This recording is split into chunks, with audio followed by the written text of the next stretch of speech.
Well, in this video, we are going to study about the new article. This is article number 15.4 and it is bandwidth of signals. Signals की bandwidth के बारे में हम पढ़ेंगे। तो देखिए, जो कम्युनिकेशन सिस्टम है जिसमें ट्रांसमीटर, चैनल और मीडियम होते हैं, जो मैसेज सिग्नल जो है वो कैसा हो सकता है। Message signal can be number 1 वो वॉइस की फॉर्म में हो सकता है, नंबर 2 वो एक म्यूज़िक की फॉर्म में हो सकता है, आप म्यूज़िक भेज सकते हैं, या फिर आपको एक पिक्चर भेज सकते हैं, या आप कंप्यूटर का डाटा ट्रांसफ़र कर सकते हैं।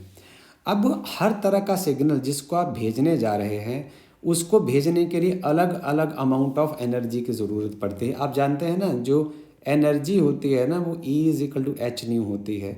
तो H तो प्लैंक्स कांस्टेंट है। तो आप यदि बात करते हैं एनर्जी की, इसका मतलब आप डायरेक्टली फ्रीक्वेंसी की बात करते हैं। यदि आप फ्रीक्वेंसी की बात करते हैं इसका मतलब आप डायरेक्टली एनर्जी की बात करते हैं। तो आपको अलग तरह के सिग्नल, जैसे आपके 4 तरह के सिग्नल हो गए, वॉइस हो गया, म्यूज़िक हो गया, पिक्चर हो गया, या कंप्यूटर डाटा हो गया। इन सबको भेजने के लिए अलग अलग तरीके की एनर्जी की ज़रूरत होती है और अलग अलग तरीके के कम्युनिकेशन सिस्टम की ज़रूरत होती है। तो अब कौन सा कम्युनिकेशन सिस्टम आपको चाहिए, ये इस बात पर डिपेंड करता है कि बैंड ऑफ फ्रीक्वेंसीज वो कौन सी आपने कंसिडर की है। That is very essential for the communication process. तो जो फ्रीक्वेंसी बैंड होता है ये बहुत ज़्यादा ज़रूरी होता है। अब आपको इस चर्चा में आगे बढ़ने से पहले आपको ये जानना बहुत ज़रूरी है कि बैंड विड्थ क्या होती है। देखिए, हमारे पास जो सिग्नल आए भेजने के लिए वो 4 तरीके के आए। आप हो सकता है आप वॉइस भेजें, आप हो सकता है कि आप म्यूज़िक भेजें, म्यूज़िक सिग्नल भेजें, आप कोई पिक्चर भेजें, या आप कोई जो टीवी सिग्नल भेजें, या हम कहें या कंप्यूटर डाटा भेजें जो टेक्स्ट में लिखा है। अब इसको भेजने के लिए आपको अलग अलग बैंड विड्थ की ज़रूरत होगी। अब हम इसके ऊपर कॉन्सेंट्रेट करेंगे। तो पहली बात यह है कि हमें ये समझना होगा कि बैंड विड्थ क्या होती है। हम इसको पहले आपसे इसके ऊपर बात करते हैं कि बैंड विड्थ क्या चीज़ होती है। तो इसको आप BW से लिख सकते हैं। ये होगा मैक्सिमम फ्रीक्वेंसी में से यदि आप मिनिमम फ्रीक्वेंसी को घटा देते हैं तो ये जो डेल्टा न्यू आता है ना, इसी को बैंड विड्थ बोलते हैं।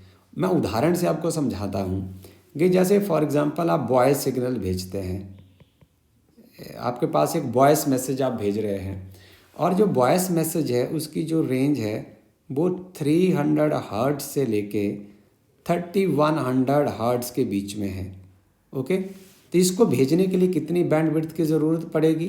तो आपकी जो बैंड विड्थ इस केस में होगी वो मैक्सिमम फ्रीक्वेंसी हुई 3100 हर्ट्ज और मिनिमम फ्रीक्वेंसी हुई 300 हर्ट्ज। इसको आप घटा दीजिए, घटाने के बाद आपके पास आ जाएगा 2800 हर्ट्ज। ओके, इतनी बैंड विड्थ की ज़रूरत होगी। अब आपको कंसेप्ट जो है वो बैंड विड्थ का पता चल चुका है कि इसका मीनिंग क्या है, राइट। दूसरे तरीके का सिग्नल जो है वो म्यूज़िक सिग्नल हो सकता है। अब म्यूज़िक में क्या होता है कि म्यूज़िक तो लो भी हो सकता है, हाई भी हो सकता है। तो एक आदमी जो म्यूज़िक दे रहा है वो कैसे कैसे हो सकता है, उसकी जो ध्वनियाँ होंगी। फॉर म्यूज़िक सिग्नल यहाँ लिखते हैं, फॉर म्यूज़िक सिग्नल। बहुत मज़ेदार चीज़ है, और जो NCERT में कॉन्सेप्ट को एक्सप्लेन करने का तरीका बहुत शानदार है। तो म्यूज़िक सिग्नल देखिए कहाँ तक वेरी कर सकता है। उसमें मिनिमम फ्रीक्वेंसी होगी 20 हर्ट्ज़ और जो मैक्सिमम फ्रीक्वेंसी होगी वो होगी 20,000 हर्ट्ज़। 20,000 को हम K से लिख सकते हैं। तो आप खुद ही समझ जाइए कि इसमें जो बैंड विड्थ होगी वो कितनी हो जाएगी। 20,000 में से यदि आप 20 घटा देंगे तो ये नियरली कितनी रह जाएगी, 20 किलो हर्ट्ज़ रह जाएगी। ओके, सो यदि आपको म्यूज़िक भेजना है, म्यूज़िक सिग्नल भेजना है, तो बैंड विड्थ चाहिए 20,000 किलो हर्ट्ज़। और तीसरे तरीके का जो सिग्नल है वो यदि हो सकता है आपको पिक्चर सिग्नल भेजना हो। यदि आपको पिक्चर सिग्नल भेजना हो, वीडियो भेजना है, तो इसके लिए जो बैंड विड्थ होगी वो होगी 4.2 मेगा हर्ट्ज़। ओके, और यदि आपको कोई जैसे यूँ कहूँ कि टीवी सिग्नल भेजना है, या हम ये कहें कि if you have to send now the TV signal, और इस टीवी सिग्नल में क्या होगा, इस टीवी सिग्नल में जो यदि आपको टीवी सिग्नल भेजना है for TV signal, so TV signal में क्या होगा, उसमें होगा ऑडियो प्लस वीडियो। ओके, तो उसके लिए जो बैंडविड्थ था वो ज़्यादा चाहिए होगी। So this bandwidth nearly 6 megahertz. So इतने बैंडविड्थ से आप जो है वो पिक्चर भेज सकते हैं, और 6 मेगाहर्ट्ज़ की बैंडविड्थ से आप जो है वो टीवी सिग्नल भेज सकते हैं। अब ये सिग्नल भेजे कैसे जाते हैं, ज़रा हम इसके ऊपर बातचीत करते हैं। हमने पहले पढ़ा है कि जो सिग्नल है ना, वो सिग्नल भेजने के हमारे पास दो तरीके होते हैं। जब आपको एक सिग्नल भेजना होता है तो सिग्नल कितने तरीके का होता है, एक आपके पास एनालॉग सिग्नल होता है और दूसरा आपके पास डिजिटल सिग्नल होता है। तो जो एनालॉग सिग्नल होता है उसकी जो वेरिएशंस होती हैं वो किस तरीके की होती हैं, इसको आपको जस्ट रिकॉल करना है। वो वेरिएशन जो है वो कॉन्टीन्यूस वेरिएशंस होती है। ओके, और जो डिजिटल सिग्नल होता है उसकी वेरिएशंस कुछ अलग तरीके की होती हैं, और उसमें क्या होता है, स्टेप वाइज वेरिएशन होते हैं, डिजिट्स की फॉर्म में होती है। 1 हुआ, ये 0 हो गया, ये फिर 1 हो गया। ओके, अब हम इसको आपको इसकी यूटिलिटी समझाने की कोशिश करेंगे कि जब आप अपने मैसेज को ट्रांसमिट करते हैं, ट्रांसमीटर से रिसीवर्स तक ले जाते हैं, तो हमें इन दोनों की ज़रूरत पड़ती है, एनालॉग की भी और डिजिटल की भी। तो इसको आप पढ़ेंगे, आप बहुत अच्छे तरीके से इस बात को, सारी की सारी बात को समझ जाएंगे। इस पैराग्राफ में हम ये चीज़ें बहुत क्लियरली समझ जाएंगे। देखिए, in preceding paragraph but we have studied कि we have considered only analog signals के बारे में हमने पढ़ा। Digital signals are in the form of the rectangular waves, वो इस तरीके के होते हैं, और जिसमें ये जो मिनिमम वोल्टेज 0 है और ये वाली वैल्यू 1 है, राइट। सो वो रेक्टेंगुलर वेव की तरह होते हैं, and they can be decompose into superposition of sinusoidal waves. जो एनालॉग जो सिग्नल होता है उसमें उसको फंडामेंटली हम एक साइन वेव की तरह रिप्रेजेंट कर सकते हैं। आपने प्रीवियस वीडियो में ये सुना है। आप कभी भी वीडियो सुने तो सीक्वेंस वाइज सुने, क्योंकि एक वीडियो का दूसरे वीडियो के साथ बहुत गहरा लिंक होता है। तो देखिए, यदि आप फ्रीक्वेंसीज भेजते हैं तो एक फंडामेंटल फ्रीक्वेंसी आपने भेजी, फिर आपने उसका फर्स्ट हार्मोनिक भेजा, सॉरी सेकेंड हार्मोनिक भेजा, फिर आपने थर्ड हार्मोनिक भेजा, फिर आपने फोर्थ हार्मोनिक भेजा, आपने nth हार्मोनिक भेजा। तो आप ये जो फ्रीक्वेंसी होती है ना, फ्रीक्वेंसी का जो मैथमेटिकल एक्सप्रेशन है वो nu zero is equal to 1/T0 है। मतलब क्या हुआ, फ्रीक्वेंसी होती है number of cycles per second. यदि फ्रीक्वेंसी ज़्यादा है, इसका मतलब time period to complete one oscillation जो है वो कम है। इसका मतलब कोई चीज़ जो है वो अपना साइकिल वो बहुत जल्दी से पूरा कर रही है। आप समझिए, यदि फ्रीक्वेंसी कम है, इसका मतलब जो साइकिल है वो बड़ी देर में पूरा हो रहा है। इसलिए आपने, जब हमने इसको भी इसकी बात करनी है तो आपने मेंटल पिक्चर बनाना है। सो फंडामेंटल फ्रीक्वेंसी आपकी रही new zero. Fundamental frequency new zero में यदि आप सेकेंड हार्मोनिक ऐड कर देते, दैट इज़ 2 न्यू ज़ीरो। फिर फंडामेंटल फ्रीक्वेंसी में आप सेकेंड हार्मोनिक ऐड करते हैं और थर्ड हार्मोनिक ऐड करते हैं, वो आपको फिगर में बताया। अब आपको फिगर को बड़े ध्यान से देखना, हमें कोई जल्दबाजी नहीं है। देखिए, फिगर को स्केल किया हुआ है कि उसका जो एम्पलीट्यूड है वो 0 to 1.5 वोल्ट है, और ये -1.5 वोल्ट है। इसमें जो इनपुट है, सबसे पहले आप देखें डिजिटल फॉर्म में ए आपके पास एक रेक्टेंगुलर वेव है जिसको आपने एक डिजिटल सिग्नल के फॉर्म में रिप्रेजेंट किया है। तो इसका जो मैक्सिमम एम्पलीट्यूड कितना है, 1 वोल्ट है, क्योंकि डिजिट की फॉर्म में है। Minimum voltage 0, maximum voltage is 1। तो ये जो है वो इस फॉर्म में है। आप यहाँ देखें फिगर, इस फिगर नंबर, इसको हम कह देते हैं फिगर नंबर 1, और इसको हम कह देते हैं फिगर नंबर 2। तो फिगर नंबर 2 में यदि आप देखें तो ये जो रेक्टेंगुलर वेव की फॉर्म में हमने यहाँ लिख दिया इसको, ये रेक्टेंगुलर वेव है। ओके, यहाँ देखिए आप,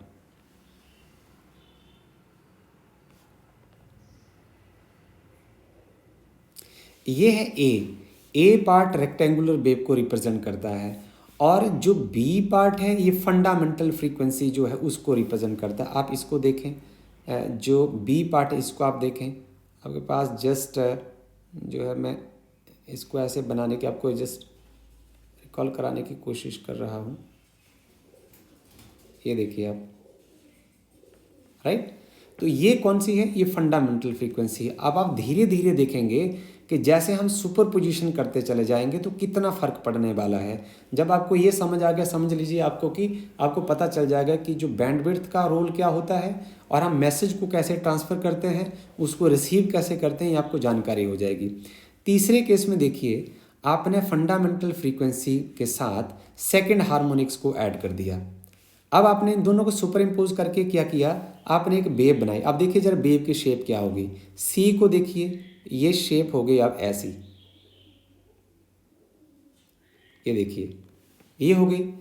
अगले केस में देखिए आप, अगले केस में आप देखेंगे डी में कि इसमें फंडामेंटल फ्रीक्वेंसी में सेकंड हार्मोनिक और थर्ड हार्मोनिक्स जोड़ दिए। अब ये डी वाले पार्ट को देखिए, डी वाले पार्ट को हम डॉटेड बना देते हैं। ये देखिए जरा, आपको आसानी हो जाए कि हम किसकी बात कर रहे हैं। ये देखिए, अब इसको यदि जरा आप ध्यान से देखें ना, तो हमने एनालॉग सिग्नल को इसमें सुपर इम्पोज किया है, पर वो धीरे धीरे करके एक डिजिटल सिग्नल की फॉर्म ले रहा है। ये देखिए जरा, एक स्क्वायर टाइप बनना लगा है ना, ये देखो इस तरीके का। और यहाँ देखिए जरा, ये एनालॉग सिग्नल जो है, जब हम इसकी सुपर पोजिशन करेंगे तो ये डिजिटल सिग्नल की तरह का शेप ले लेगा। यही आपको यहाँ से समझना है। द फंडामेंटल ये आ गया हमारे पास। तो हम क्या करते हैं कि हम इनको सब ऐड करते चले जाते हैं। अब ये क्या है कि it is very much clear from here, it is very clear that to reproduce the rectangular wave, यदि आपने रेक्टेंगुलर वेव को रिप्रोड्यूस करना है, बनाना है, तो हम क्या करते हैं, हम सुपरपोज करते हैं सभी हार्मोनिक्स को। जैसे न्यू ज़ीरो हो गया, 2 न्यू ज़ीरो हो गया, 3 न्यू ज़ीरो हो गया, 4 न्यू ज़ीरो, सभी को हम सुपरपोज करेंगे। सुपरपोज करने के बाद हम क्या देखते हैं कि ये एक जो रेक्टेंगुलर वेव की शेप जो है वो ले लेता है, उसको आप रिप्रोड्यूस कर लेते हैं।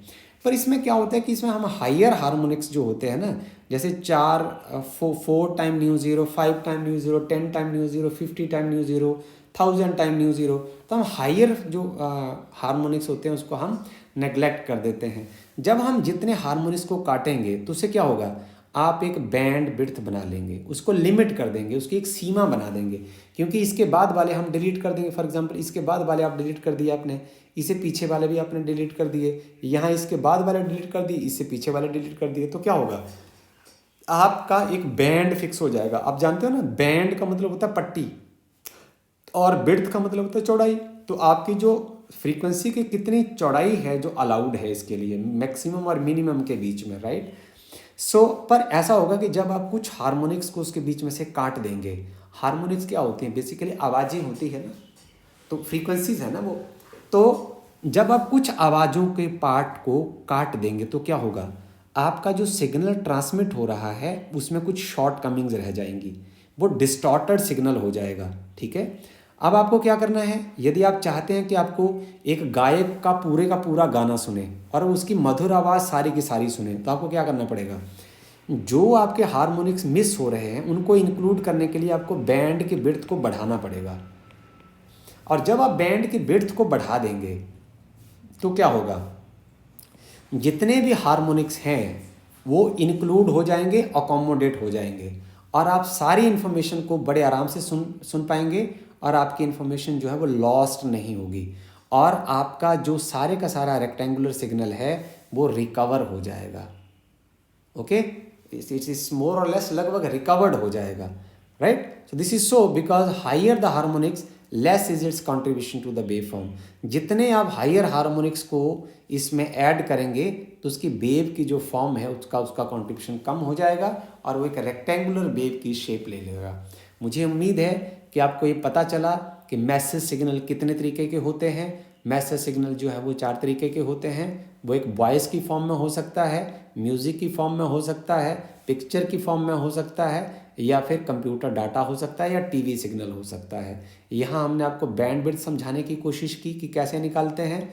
फिर हम अलग अलग तरह के मैसेज सिग्नल को कैसे भेजते हैं उसके ऊपर हमने चर्चा की। यदि आपके सिग्नल जो है वो उसकी एनर्जी कम है तो उसको भेजने के लिए भी कम एनर्जी चाहिए। यदि कम एनर्जी का मतलब क्या होता है, लेसर बैंडविड्थ चाहिए। पर यदि आपका जो डाटा है उसमें ऑडियो भी है, वीडियो भी है, तो वो भारी सिग्नल हो जाएगा, तो उसको भेजने के लिए आपको बैंडविड्थ भी ज़्यादा चाहिए। तो यही हमने इस टेक्स्ट से यहाँ सीखा है। और इसके साथ मैं इस वीडियो को क्लोज करता हूँ, उम्मीद के साथ कि आपको ये बताया गया कंसेप्ट है जो बैंड विड्थ ऑफ सिग्नल्स ये अच्छी तरीके से समझ आ गया होगा। Thank you.